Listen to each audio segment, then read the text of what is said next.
오늘 하나님 말씀은 디도서 3장 5절부터 15절 마지막 절까지 저희들 같이 읽겠습니다. 5절부터 저희들 오늘 큐티 본문은 9절부터인데 제가 5절부터 같이 읽겠습니다. 5절부터 348페이지입니다. 우리를 구원하시되 우리가 행한 바 의로운 행위로 말미암지 아니하고 오직 그의 긍휼하심을 따라 중생의 씻음과 성령의 새롭게 하심으로 하셨나니 우리 구주 예수 그리스도로 말미암아 우리에게 그 성령을 풍성히 부어주사 우리로 그의 은혜를 힘입어 의롭다 하심을 얻어 영생의 소망을 따라 상속자가 되게 하려 하심이라. 이 말이 미쁘도다. 원하건대 너는 이 여러 것에 대하여 굳세게 말하라. 이는 하나님을 믿는 자들로 하여금 조심하여 선한 일을 힘쓰게 하려 함이라. 이것은 아름다우며 사람들에게 유익하니라. 그러나 어리석은 변론과 족보 이야기가 분쟁과 율법에 대한 다툼은 피하라. 이것은 무익한 것이 헛된 것이니라. 이단에 속한 사람을 한두 번 훈계한 후에 멀리하라. 이러한 사람은 내가 아는 바와 같이 부패하여 스스로 정죄한 자로서 죄를 짓느니라. 내가 아데마라 두기고에 내게 보내어 그에게 내가 급히 니고볼리로 내게 오라. 내가 거기서 겨울을 지내기로 작정하였노라. 율법고사 세나 및 아볼로를 급히 먼저 보내어 그들로 부족함이 없게 하고 또 우리 사람들로 열매 없는 자가 되지 않게 하기 위하여 필요한 것을 준비하는 좋은 일에 힘쓰기를 배우게 하라. 나와 함께 있는 자가 다 내게 문안하니 믿음 안에서 우리를 사랑하는 자들에게 너도 문안하라. 은혜가 너희 무리에게 있을지어다. 아멘. 그레데 섬은 너무나도 영적으로 침체되어 있어서 사람들이 모두 다가 거짓말장이라 그렇게 이야기했습니다. 또 뭐만 아니라 악한 짐승이라 그랬고 자기 배만 채우는 그런 게으름뱅이들이라 그렇게 했습니다. 그런데 이러한 그레테에 복음의 씨앗이 떨어졌습니다. 이렇게 침체되고 악한 사람들이 있는데 복음이 씨앗이 뿌려지고 나서 그 결과는 과거와는 완전히 다른 아주 신사적인 사람으로 만들어지기를 시작했습니다. 욕쟁이들은 욕을 하지 않게 되었고 술주정뱅이들은 툭하면 사람들과 시비를 걸어서 싸우던 그러한 사람들이 얌전하고 조용한 사람들이 되었습니다. 예수를 믿는다는 것은 이 성찬식의 말씀과 그리스도의 이 피와 살이 우리 속에 들어옴을 통해 우리 피가 바뀌고 체질이 바뀌는 거예요. 예수 믿는다는 것은 우리가 생각이 바뀌고 그리고 관점이 바뀌고 정말 우리 피가 예수 그리스도의 보혈의 피로 바뀌고 체질이 바뀌어요. 그래서 거친 사람이 부드러워지는 것이고 온유해지는 것이고 악한 사람이 사랑의 사람, 눈물의 사람으로 바뀌게 되어 있는 것입니다. 그렇기 때문에 참으로 복음이라는 것은 대단한 일인 것이죠. 그래서 이 오늘 3장 말씀의 가장 중요한 말씀이 뭐냐면 3장 5절 하반절에 있는 이 중생의 씻음과 성령의 새롭게 함이라. 중생의 씻음과 성령의 새롭게 함. 예수님 우리의 속사람을 완전히 새롭게 해서 악한 자, 어리석은 자를 아주 멋진 자, 아름다운 자로 만들어 주시는 것입니다. 우리 5절 말씀 다시 한번 같이 읽습니다. 우리를 구원하시되 우리가 행한 바 의로운 행위로 말미암지 아니하고 오직 그의 긍휼하심을 따라 중생의 씻음과 성령의 새롭게 하심으로 하셨나니. 복음이란 뭐냐면 우리의 행위 즉 선행과 악행에 따라 우리를 심판하지 않으시고 하나님의 긍휼하심을 통해 은혜로 우리를 구원해 주시는 것이죠. 그렇기 때문에 이것이 바로 하나님의 자비와 사랑을 우리 인간들에게 나타내시는 것이죠. 실제로 우리가 거룩하고 괜찮고 인간을 한다 하더라도 50보 100보인 것이죠. 죄를 좀 적게 짓다 많이 짓다 50보 100보인 것이죠. 그러니까 우리 인간의 선행과 행에 따라 구원하시는 것이 아니라 우리 모두 다는 죄로 말미암아 영원히 죽을 수밖에 없는 그러한 죄인이었었는데 하나님의 자비하심과 긍휼하심을 통해 하나님의 주시는 은혜 때문에 우리가 구원을 받는 것이에요. 이렇기 때문에 필요한 모든 죄가는 하나님께서 다 지불해 주신 것입니다. 왜냐하면 죄의 대가는 사망이라고 그랬습니다. 죄의 삭은 사망이라고 그랬어요. 그런데 이 사망에 대한 대가를 죄 없으신 하나님의 아들 예수 그리스도가 십자가에 지시고 사망의 대가를 치러 주심을 통해서 우리에게서 사망에서 생명으로 옮겨 주셨는 것이에요. 그래서 로마서 6장 23절에 보면 죄의 삭은 사망이요 하나님의 은사는 그리스도 예수 우리 주 안에서 있는 영생이니라. 요한복음 5장 24절에 내가 진실로 진실로 너희에게 이르노니 내 말을 듣고 또 나 보내신 이를 믿는 자는 영생을 얻었고 심판에 이르지 아니하나니 사망에서 생명으로 옮겼느니라. 그렇기 때문에 우리들은 무조건 복음을 믿기만 하면 되는 것입니다. 그러면 하나님께서 우리를 어떻게 고치시는가요? 중생의 씻음과 성령의 새롭게 하십니다. 중생의 씻음과. 먼저 하나님께서는 예수 그리스도의 보혈로 우리 속에 있는 모든 이 죄의 독소들을, 그리고 더러운 것들을 씻어내십니다. 예수 그리스도의 보혈의 공로로. 예수님의 십자가는 어떤 분이 표현하기를 진공청소기와 같다, 그렇게 이야기했습니다. 우리 안에 있는 모든 독소들을 모두 다 빨아당겨서 깨끗하게 만들어주는 능력이 있는 것이다. 그렇기 때문에 우리 안에 있는 이 하나님의 놀라운 능력을 우리에게 부어주시는 것입니다. 이것이 바로 성령의 새롭게 하심이라. 우리 안에 완전히 새로운 생각, 새로운 관점, 새로운 감정, 새로운 능력을 주님께서 우리에게 부어주시는 것입니다. 우리는 겉모습은 그냥 그대로 있지만 우리 안에 생각과 관점은 예수님 것으로 바꾸어 놓았는 것이에요. 그래서 우리는 겉모습은 옛 모습을 가지고 있지만 속은 완전히 새로운 사람으로 예수 그리스도 믿음을 통해 변화되고 있는 것이에요. 그래서 고린도서 5장 17절에 보면 그런즉 누구든지 그리스도 안에 있으면 새로운 피조물이라 이전 것은 지나갔으니 보라 새 것이 되었도다. 아멘. 근데 우리가 알아야 될 것은 우리 속에 완전히 예수 것으로 다 바뀌었다 한다고 하지만 아직도 우리는 예수님의 예수님의 생각, 가치관에 익숙하지 못합니다. 왜 그러냐면은 육신의 몸을 가지고 있고 이 세상에 살고 있기 때문에 눈에 보이는 것을 자꾸만 따라가기 때문에 육체적인 생각, 가치관을 가지고 있으면서 계속 따라가려고 하기 때문인 것이죠. 이 그리스도 안에 있으면 새로운 피조물이라는 것은 생각과 감정, 입에 나오는 말 모든 것을 다 포함해서 말하는 것이요. 그래서 많은 사람들이 구원받았다는데도 불구하고 아직까지도 습성, 행동, 그리고 말이 옛사람으로 남아있는 경우들이 많이 있습니다. 그래서 우리 삶 속에 필요한 것이 뭐예요? 성령의 충만함을 끊임없이 사모해야 됩니다. 우리 속에서 성령 충만하면 천사의 말을 하게 되어 있어요. 그렇지 않으면 죄에 관한 이러한 습관 때문에 나도 모르는 사이 옛 습성이 계속적으로 나에게 불뚝불뚝 일어나는 거예요. 우리가 성령 충만하면 기가 막힌 사람으로 바뀌게 되는데 내가 성령의 능력이 내 속에 떨어지는 모습부터 보면 어느 순간에 세상 사람으로 바뀌는 우리 모습을 볼 수 있게 되는 것이에요. 그래서 성경에 보면 술 취하지 말라 오직 성령의 충만함을 받으라는 말씀과 마찬가지로 우리 속에 가장 필요한 것은 성령의 충만인 줄을 믿습니다. 아멘. 그래서 6절에 7절 말씀 같이 읽습니다. 우리 구주 예수 그리스도로 말미암아 우리에게 성령을 풍성히 부어주사 우리로 그의 은혜를 힘입어 의롭다 하심을 얻어 영생의 소망을 따라 상속자가 되게 하려 하심이라. 이 말씀 한마디 한마디 말씀이 너무너무 귀한 말씀입니다. 우리 구주 예수 그리스도로 말미암아 우리에게 성령을 풍성히 부어주사 우리로 그의 은혜를 힘입어 의롭다 하심을 얻어 영생의 소망을 따라 상속자가 되게 했는. 우리가 이 세상에 부패하지 않으려 그러면 성령의 충만함을 받아야 됩니다. 만약에 성령의 능력이 우리 속에 소멸되게 되면 신선한 맛을 다 잃어버리게 되는 것이죠. 그리고 죄로 말미암아 우리는 허우적거릴 수밖에 없는 것입니다. 그래서 우리와 하나님 사이에 일체 막힌 것이나 이 걸리는 것이 없이 항상 성령의 기름 부음이 풍성히 우리 삶 속에 공급될 수가 있어야 돼요. 그렇게 될 때 우리가 하나님의 상속자가 되고 거룩한 삶을 살게 되어 있는 것입니다. 하나님의 상속자가 된다는 게 뭐예요? 하나님의 모든 것을 우리가 물려받게 된다는 것이죠. 우리는 예수 그리스도로 말미암아 하나님의 어마어마한 능력의 축복을 우리가 받게 되어 있는 것입니다. 그렇기 때문에 우리를 살리고 하나님 자녀답게 살 수 있는 길이 뭐냐면 예수 그리스도의 보혈의 공로를 통해 성령의 능력이 우리 속에 임할 때인 것입니다. 그렇기 때문에 교회는 어떤 일들 속에보다도 복음이 우선화가 돼야 돼요.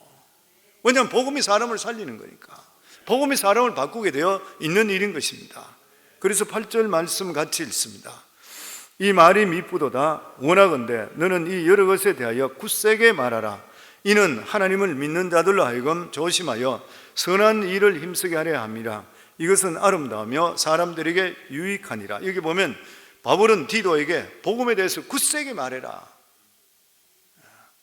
왜냐하면 복음이 사람을 바꾸는 것이다. 좋은 말로 사람 바꾸는 게 아니라, 세상에도 좋은 말 많이 있다. 그렇지만 사람을 살리고 영혼을 살리는 말은 유일하게 하나님께서 우리에게 교회를 통해서 말씀을 우리에게 주시는 것이에요. 그래서 오늘날 주의 종들이 빠지기 쉽고 유혹을 받기 쉬운 것이 바로 이거라 그러죠. 세상에 유익한 정보든지 지식이나 이런 것들, 성도들이 그것들을 선호하고 있대요. 사람들이 세상에 유익한 정보를 주고 재밌는 이야기 하면 전부 다 좋아하고 이렇게 하니까 그것을 자꾸만 이야기하기 시작하는 거예요. 그런데 사도 바울은 지금 그런 거 다 물리치고, 그게 그게 영혼을 살리는 거 다 물리치고 오직 십자가만 붙들으라는 것이에요. 많은 축복의 말보다도 더 중요한 것이 죄에 대해서 밝혀주라는 것이에요. 왜 그런 것입니까? 회개 없는 구원은 없기 때문인 것이에요. 복음 없는 축복은 기복이고 미신이라는 것이죠. 사도 바울은 로마에 있는 교회에 보내는 그런 로마서에도 보면, 그러므로 나는 할 수 있는 대로 로마에 있는 너에게 복음을 전하기를 원하노라. 우리가 잘 알고 있듯이 이 당시에 로마 교회는 이미 40년이 넘었던 그런 오래된 전통 있는 교회였었습니다. 그럼에도 불구하고 그들에게 복음을 전하기를 원한다 그랬습니다. 왜 그렇습니까? 교회 안에 고상한 철학, 헬라 철학, 이러한 세상적인 철학이 돌아서 복음만으로 충분하지 않다, 이렇게 사람들이 생각하고 철학을 배우고 행위를 앞서기 시작했기 때문인 것이요. 그래서 복음에다가 다른 것을 첨부하기 시작했고, 혹은 복음은 다 하는 일인데 사람들이 식상해하기 시작했던 것이요. 그러나 성도님들, 이 복음은 복음만으로 능력이 충분한 줄을 믿습니다. 로마서 1장 17절에 보면 복음에는 하나님의 의가 나타나서 믿음으로 믿음에 이르게 하나니 기록된 바 오직 의인은 믿음으로 말미암아 살리라 함과 같으니라. 사람들은 오늘날 오직 예수 복음만 이야기하면 독선적이라 싫어하는 사람들이 있습니다. 저는 우리 성도님 중에서도 신앙생활을 오래 했는 사람인데도 대화를 나누다 보니까 깜짝 놀라는 경우가 생겨요. 그게 뭐냐면은 확실한 구원 속에 들어가지 못하고 종교다운주의에 빠져 있는 사람이 있어요. 예전에 우리 신문 같은 데 이런 데 보면은 크리스마스가 된다든지 초파일이 된다든지 이러면은 목사님, 신부님, 또 스님 이런 분들 사진 찍어가지고 종교 화합하는 그런 모습 보여주고, 안 믿는 사람들이 볼 때는 종교가 저렇게 화합되기 좋구나 이렇게 생각하는 거지. 이거는 정말 무서운 사단의 술수죠. 사단의 술수인 거지. 그 자유주의 신앙에 빠져 있는 이 정말 썩어 빠진 거 아니고, 이건 진짜 망해야 될 그러한 어떤 이 종교 지도자들이죠. 그건 있을 수가 없는 이야기죠. 이 종교다운주의는 어쩌면 이단보다 더 나쁘다 할 수 있습니다. 왜냐하면 예수 그리스도 외에 다른 구원의 진리가 있다는 것을 인정하는 행위이기 때문인 것이에요. 사도 바울은 뭐라 그랬습니까? 갈라디아서 1장 7절로부터 9절에 보면 다른 복음은 없나니 다만 어떤 사람이 너희를 교란하여 그리스도의 복음을 변하게 하려 함이라. 그러나 우리나 혹은 하늘로부터 온 천사라도 우리가 너에게 전한 복음 외에 다른 복음을 전하면 저주를 받을 것이라. 우리가 전에 말하였거니와 내가 지금 다시 말하노니 만일 누구든지 너희가 받은 것 외에 다른 복음을 전하면 저주를 받을지니라. 저주래요. 아주 강한 표현입니다. 다시 말하면 바울이 그들에게 전해준 것, 즉 사도 바울이 받았던 그 하나님의 말씀, 이것을 전해주는데 여기에다가 만약에 다른 내용이 들어가게 되면 저주를 받는다는 거예요. 그 이유가 무엇입니까? 바로 복음은 전적으로 하나님 뜻에 나온 것이에요. 이것은 사람이 전혀 개입할 여지가 없는 것이에요. 여기 저주라는 것은 영원히 하나님 것으로 지정된 것을 건드릴 때 하나님의 저주가 임한다는 거예요. 이것은 하나님께서 완전히 정해놓은 것이에요. 인간이 절대로 개입해서는 안 되는 것이에요. 하나님의 소유된 일이기 때문에 어떤 것이라도 인간이 누구라도 건드려서는 안 되는 것이에요. 이스라엘 백성들이 여리고성을 함락시킬 때에 하나님께서 여리고성에 있는 모든 것들은 하나님 것이라 구별했습니다. 누구든지 손대는 자는 죽임을 당할 것이라. 왜냐하면 거기에 금이나 은이나 이렇게 남아있는데 보면은 이방신들의 모습이 새겨져 있기 때문인 것이고, 근데 아간이 무시하고 손을 대는 바람에 죽음을 당해버렸습니다. 사도 바울의 신앙에는 융통성이 전혀 없는 게 아니었습니다. 우리가 잘 알고 있듯이 고린도 전후서나 뭐 다른 성경 다 보시게 되면은 보면 사도 바울의 융통성이 있어도 없는 것이 아니었던 것이죠. 우상에 바쳤던 제물들도 그것을 보면 믿음의 여유에 따라서 먹을 수도 있고 먹지 않을 수도 있다 그랬습니다. 믿음이 있는 사람은 우상한테 바쳤던 뭐 할든 간에 맛있게 먹으면 되는 거예요. 근데 믿음이 연약한 사람, 율법 속에 갇혀있는 그러한 사람들, 이러한 사람들은 거룩하지 못하기 때문에 저걸 먹으면 안 된다는 사람 먹지 말라는 거죠. 그런 사람 앞에는. 그렇지만 그런 걸 뛰어넘는 사람한테 얼마든지 인조해하라. 머리 깎는 것도 마찬가지잖아요. 그 당시에 머리를 길게 길어야 되는 데 있으면 그 지역이 길게 기른 것이 덕이 되면 길게 길어라. 짧은 것이 좋으면 짧게 해라. 뭐든지 복음 전가하는 일에 대해서 너희가 생각할 때 지혜롭게 처신하라. 얼마든지 유도리가 있습니다. 그런데 구원론에 있어서는 하나님의 은혜는 하나님께서 절대로 인간에게 양보할 수 없는 본질적인 부분이기 때문에 그런 것이에요. 이것은 절대로 용납할 수 있는 부분이 될 수가 없는 것입니다. 그래서 구원이 하나님의 은혜로 지어진다는 것을 건드린 사람 중에 살아남은 자가 없는 것이, 왜냐하면 구원받지 못하기 때문에 그래요. 예수 그리스도의 십자가를 인정하지 않고 믿는 자 중에 하나님의 구원에 이룰 수 있는 사람은 아무도 없는 것입니다. 사도행전 4장 12절에도 보면 다른 이로서는 구원을 받을 수 없나니 천하 사람 중에 구원받을 만한 다른 이름을 우리에게 주신 일이 없음이라 하였더라. 아멘. 예수 확실히 믿으시죠?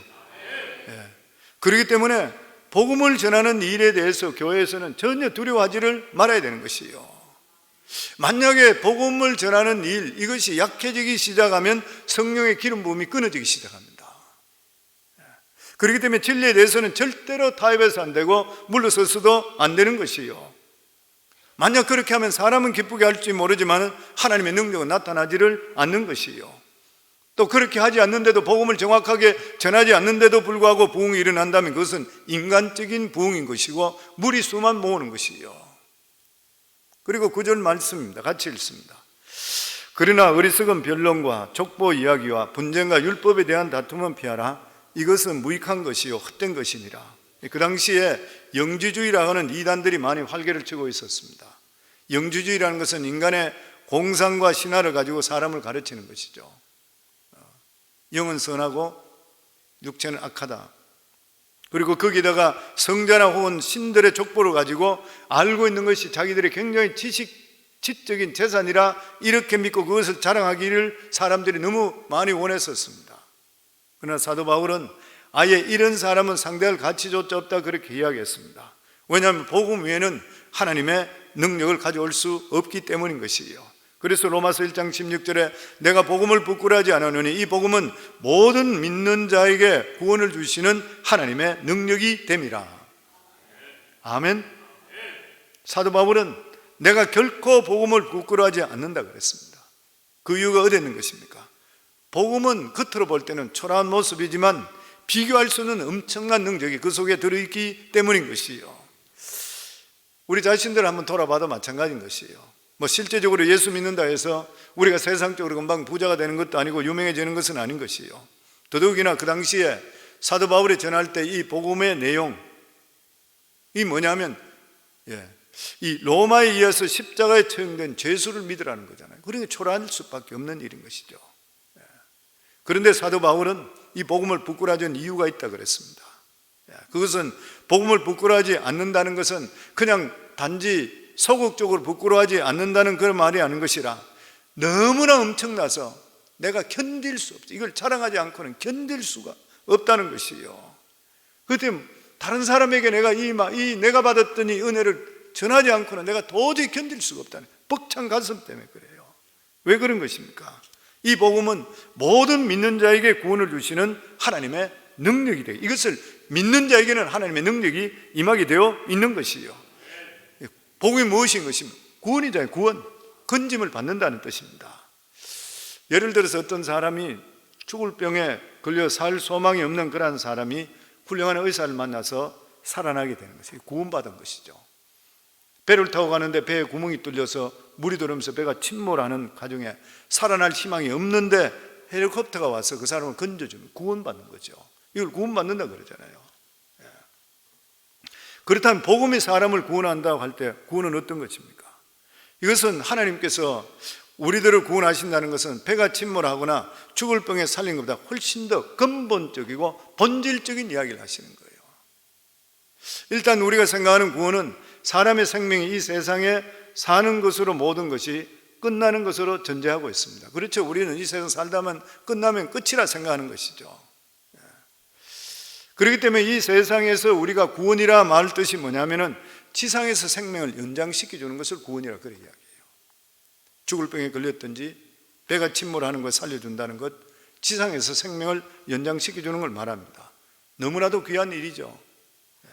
그러나 하나님께 보시는 이 세상의 생명도 중요하지만 수천 배, 수만 배 더 중요한 것이 뭐냐면 우리들의 영혼의 상태인 것이요. 우리에게는 이 세상에 살고 죽는 것만 있는 것이 아니라 죽고 난 후에 살고 죽는 것이 있습니다. 이 세상뿐만 아닌 것이죠. 이 세상에 오래 사는 것은 생명의 연장밖에 되지 않는 불과 연장만 되는 것이죠. 근데 뭐예요? 진짜는 그 뒤에 있는 것이에요. 그렇기 때문에 하나님께서 우리에게 복음을 주시는 것이에요. 이 세상만 살 것 같으면 복음이 필요 없어요. 왜 필요해요? 이 세상에 복을 받을 것 같으면 왜 우리가 예수를 믿어요? 그럴 필요가 없는 것이에요. 다른 종교도 얼마든지 좋아요 보면. 근데 복음이 우리에게 주는 것이 무엇입니까? 복음은 인간의 영원한 운명을 바꾸는 것이에요. 우리 인간에게 정해져 있는 것은 이 세상에 살다가 죽는 것이에요. 그러니까 이 세상에 산다고 하는 것은 다른 말로 이야기하면 사망의 연장밖에 되지를 않는 것이에요. 그리고 죽은 즉시 영원한 고통이 기다리고 있는 것이에요. 죽음은 인간에게 언제 찾아올지를 모르는 것이에요. 그리고 죽는 순간에 지옥의 심판이 그것이 기다리고 있는 것이에요. 보면 이 세상에 태어난 모든 인간은 죄로 말미암아 한 사람도 빠짐없이 지옥의 형벌의 대상인 것입니다. 이것이 우리 인간의 숙명인 것이에요. 사람들은 장래의 미래를 알기 위해 점치러 갈 필요가 없어요. 우리 인간의 미래는 정해져 있습니다. 그것이 무엇이에요? 죄로 말미암은 영원한 지옥의 저주인 것이에요. 그런데 하나님께서 예수 그리스도의 보혈의 공로를 통해 복음은 우리의 영원한 운명을 바꾸어 놓으신 것이에요. 그 영원한 지옥에서 영원한 축복으로 우리의 미래가 복음을 통해서 우리 삶 속에 하나님의 능력이 임하도록 만들어 놓으신 것이에요. 사람들은 복음의 능력이 얼마나 이렇게 엄청스러운지를 모르는 것이에요. 그러나 우리 인간이 죄에 빠지고 인생을 망치고 귀신 들려 고통당하고 알코올 중독으로 패인된 자는 예수 그리스도 복음 외에는 치유할 길이 없는 것이에요. 가정도 완전히 깨졌는 가정을 어떻게 회복할 수 있어요? 그리스도의 복음만 들어가면 회복돼요. 타락한 자녀들이 어떻게 바로 들어올 수 있어요? 복음만 들어가면 돼요. 마약 중독자로 아무리 하더라도 고치지 못한 사람 어떻게 해요? 하나님의 말씀만 들어가면 고치게 되어 있는 것이에요. 아멘. 그래서 복음을 망쳐버린 우리 인생을 다시 서성케 만드는 것이 바로 복음인 것이에요. 우리 육신도 살아나고 영혼도 살아나고 우리 인생의 가장 중요한 것이 예수 믿고 구원받고 하나님 은혜 속에 사는 것이에요. 보면 전에도 이야기 드렸던 이야기인데 세계에서 가장 악명 높은 교도소가 아프리카 잠비아의 중범죄 교도소라 그렇게 이야기한다고 그럽니다. 가장 악질들만 수감되어 있는 특수 감옥인데 사방 5m 정도 되는 운동장, 아주 적지요. 아주 5m밖에 안 되는 그 운동장 옆으로 작은 방들이 그냥 감방들이 쭉 들어서 있는데 그 속에 죄수들이 갇혀 있어서 좁은 방에서 23시간 동안 꼼짝 못하고 갇혀 있다가 하루 1시간 몸 풀기 위해서 바깥에 나와서 그 운동장에 모이는데 팍팍하게 모이는 것이 보면 변기도 없어서 식기에다가 배설물을 받아내는 그러한 장소래요. 지붕은 철판으로 되어 있기 때문에 아프리카의 그 뜨거운 자결하는 그 태양으로 인해서 배설물과 함께 후끈거리면서 냄새가 나기 시작하면 구역질이 나고 숨도 제대로 쉴 수 없는 장소래요. 인간 지옥이랍니다. 그 장소가. 근데 그곳 죄수가 120명 정도 되는데 35명은 사형집행을 기다리고 있는데 그 중에 120명 중에 80명이 예수를 믿었습니다. 교도소 선교에 평생을 바친 란 박사와 찰스 콜슨 박사가 그 소식을 듣고 그곳에 가게 되었습니다. 특별한 면회 요청을 가지고 그곳에 갔을 때 이들이 온다 말을 듣고 나서 80명이 일어나서 벽에다 줄을 서서 찬양하기 시작하는데 그 모습이 얼마나 아름답고 평화로워 보이는지를 모르는 것이에요. 그것을 보다 보니까 그들 뒤에 벽에 숫검정으로 그림이 그려져 있는데 바로 십자가에 달려있는 예수 그리스도의 모습이었습니다. 그 뒤에서 거기서 찬양을 하기 시작하면서 사부로 합창과 찬양하는 그 모습을 볼 때에 예수님이 거기에 계신다는 환상을 보는 것이에요. 몸에 전율이 일어났었다 그럽니다. 이 사람, 이렇게 악한 자들, 살인자들, 완전히 인간은 폐물인 이런 자들이 복음을 통해서 완전히 천사로 바뀌어 버렸던 것이에요. 복음은 미신과 정욕에 빠져 끝장나는 우리 인생을 살리는 능력이 있는 것이에요. 아멘. 그렇기 때문에 우리가 예수 믿고 하나님 은혜 속에 구원받는 마음, 더 귀한 복은 이 세상에 없습니다. 우리의 마지막 순간이 온다 하더라도 우리들은 오직 붙잡을 분은 예수 그리스도밖에 없는 것이요, 예수만 붙들었다 그러면 우리들은 영원한 주님 품에 안길 수 있게 되는 것이고, 이 세상은 이리저리 지나가는 일인 것이요 보면. 아멘. 그래서 교회에서 복음만큼 더 중요한 것이 있겠습니까? 예수만큼 더 중요한 것이 있겠습니까? 우리 인생에 예수보다 더 중요한 일이 있을 수가 있겠습니까? 네. 그러니까 오늘 찬송할 때도 우리가 예수 만난 날이 가장 인생이 기쁜 날이잖아요. 그리고 그 기쁨을 우리가 계속 회복시키기를 원하는 거예요. 끊임없이 그 감격 주시는 은혜. 왜냐하면 세상적으로 살며 자꾸 세속적이 되니까 우리 마음속에 자꾸 그걸 사모하게 되는 것이. 왜냐하면 구원의 문은 한 번 닫혀버리면 끝나죠. 이 노아의 방주에 대한 이야기잖아요. 두 번째 불렀던 찬장은 하나님께서 노아의 방주 문을 여시고 하나님께서 짐승들을 다 보내주셔서 그것에 있고 나중에 비가 오기 시작할 때에 그 믿지 않는 수많은 사람들이 그때서 비를 처음 보고 나서 자기들 살려달라고 노아의 방주를 그렇게 두드린데도 불구하고 하나님께서 닫았던 구원의 문은 다시 열리지 않는 거예요. 인간이 못 여는 거예요. 그러니까 노아가 안에서, 우리 노아의 방주 영화같이도 보면 우리 가면 밀레니엄 뛰어가 봅시다 아시지만 노아가 그 안에서 막 대성통곡을 하는, 문을 열어도 열리질 않는 거예요. 하나님께 한 번 닫은 문은 절대로 안 열리는 거예요. 그 우리가 구원받을 수 있는 유일한 길은 바로 예수 그리스도밖에 없는 것이고, 우리가 죽고 나면 다시는 기회가 없는 것이요. 그렇기 때문에 우리가 어떻게 구원의 복음을 전하지 않을 수가 있는 것이요. 어떻게 믿지 않는 자들에게 우리가 그냥 있을 수가 있는 것이요. 어떻게 믿지 않는 주의 형제 자매 자식들 아니면 주위 사람들에게 무심하게 살 수 있냐는 거예요. 진짜 구원받았다면. 이건 말이 안 되는 이야기잖아요. 어떻게 안 믿는 사람 보고 나도 그냥 보고 지나가요. 어떻게 부모 형제나 주위 사람들이 확실하게 구원받지 못했는데도 불구하고 안타까운 마음까지 없다 그러면 그 사람은 구원받은지 안 받는지 확실히 몰라요. 확실히 알아야 돼요. 지옥과 천국을 안다면, 내가 확실히 예수를 안다 그러면 어떻게 그냥 지나갈 수 있어요? 우리는 종교를 믿는 것이 아니고 생명을 믿는 것이잖아요. 우리가 예수 그리스도의 믿음을 통해 생명이 우리 속에 들어옴을 통해 우리가 영생의 축복을 우리에게 허락해 주시고, 우리는 죽어도 영원히 사는 역사가 임하게 되어 있는 일이잖아요. 이 이상 더 귀한 일이 어디에 있는 것이요. 그래서 마지막에 보면 우리 같이 읽겠습니다. 14절에 우리 같이 읽습니다. 또 우리 사람들도 열매 없는 자가 되지 않게 하기 위하여 필요한 것을 준비하는 좋은 일에 힘쓰기는데 배우라. 사도 바울은 마지막 열매 있는 사람이 되라. 열매 맺는 일에 힘써서 진짜 하나님을 기쁘게 하는 사람이 되라. 그런데 그 방법은 뭐냐? 오직 복음의 진리를 담대하게 붙들고 증거해라 그런 거예요. 성도님들, 정말 때를 얻든지 못 얻든지 그리스도의 복음을 증거하시는 성도님 될 수 있기를 바라고, 성도님들 주위의 형제 자매들, 위에 있는 사람들, 내 눈에 띄는 사람들은 혹시나 믿지 않는 사람들이 있다면 주야로 하나님께 기도하셔야 돼요. 그리고 그들이 예수 믿고 구원받아야 돼요. 왜냐하면 인생은, 우리는 이 세상에 살다가 인간의 연수가 70이고 강건하면 80이라도 신속히 지나가니 날아간다. 언젠가는 떠나게 돼 있어요. 뭐 지금 백수한다 하더라도 뭐 100살을 살든 얼마를 살든 간에 세상은 떠나고 세월이 지나고 자기 할 일 끝나고 나서 사는 일은 그냥 덤으로 사는 거예요. 모든 인생이라는 것이. 그렇지만 끝나고 나면 우리 앞에 반드시 심판이 있는 거예요. 근데 예수가 있는 자는 영생이 있고 예수가 없는 자는 심판, 영원한 지옥이 있는 것이에요. 그렇기 때문에 성도님들, 우리 삶 속에 이 귀한 복음을 우리 마음속에 가지고 복음을 전할 뿐만 아니라 우리가 늘 성령 충만할 수 있도록 해 주시어 하나님의 자녀답게 그리고 믿음으로 기쁘게 살아갈 수 있는 저 여러분 다 되기를 주 이름으로 축원합니다.